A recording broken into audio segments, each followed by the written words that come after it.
Shqipëria në yjer, qeveria në gjumë. Vitet kalojnë, shirat bien, e Shqipëria përmbytet. Një film që përsëritet çdo vit, një tragjedi që është bërë zakon. Nga Shkodra në Malësi të Madhe, nga Fieri në Vlorë, nga Lezhë në Sarandë, e njëjta pamje, shtëpi në ujë, njerëz që ikin me varka, pleq që shpëtojnë çfarë të munden, e fëmijë që mësojnë çfarë do të thotë harresë shtetërore, që në moshë të vogël. Por ndërsa Shqipëria mbytet, qeveria lavdërohet me punë të mëdha, projekte fasadash dhe konferenca boshe për klimën. Në çdo studio televizive, një ministër del e flet për investime strategjike dhe programe menaxhimi të fatkeqësive natyrore, ndërkohë që njerëzit në terren mbyten, rrugët shkatërohen, e lumenjt marrin me vete gjithçka. Një shtet që s'ka mësuar asgjë. Janë bërë më shumë se 12 vite qeverisje.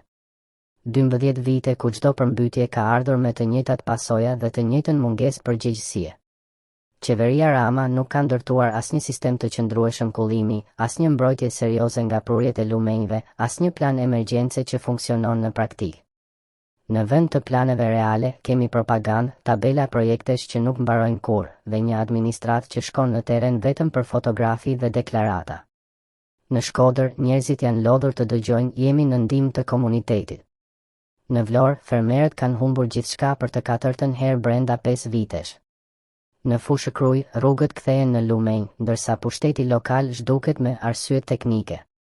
E në Tiranë, kryeministri del me batuta për natyrën e pamëshirshme. Turpi i një shteti që s'mbron askën. Në çdo vend normal, një qeveri që nuk arrin të parandalojë katastrofa të përsëritura do të kishte dhënë dorëheqje. Në Shqipëri, përkundrazi, ajo vetë shpallet kampione e zhvillimit.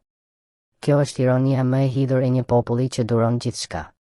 Çdo përmbytye është një dështim i shtetit.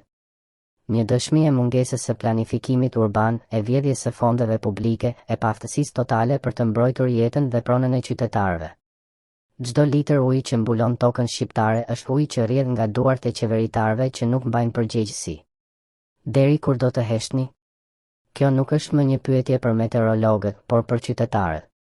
Deri kur do të duroni, o njerëz, që çdo vit të nis me përmbytje dhe të mbarojë me premtime? Deri kur do të pranoni që fshatrat të braktisen, bujësia të shkatërohet, e fëmijët të mësojnë në shkolla ku dyshemeja është balt? Deri kur do të lejoni që Shqipëria të qeveriset nga njerëz që s'kan asnjë ndjesi përgjegjësie ndaj jetëve të thjeshta? Një vend që meriton më shumë. Shqipëria nuk është e destinuar të jetë nën ujë çdo vit, ajo është e lënë në baltë me vetdije. Sepse kur pushteti ndërton për xhepin e vet dhe jo për qytetarin, rezultati është ky, një vend që përmbytet nga shirat dhe mbytet nga korrupsioni. Në fund, pyetja e vërtetë nuk është pse bie shi. Pyetja është, pse shqiptarët ende s'kan ngritur stuhinë që duhet,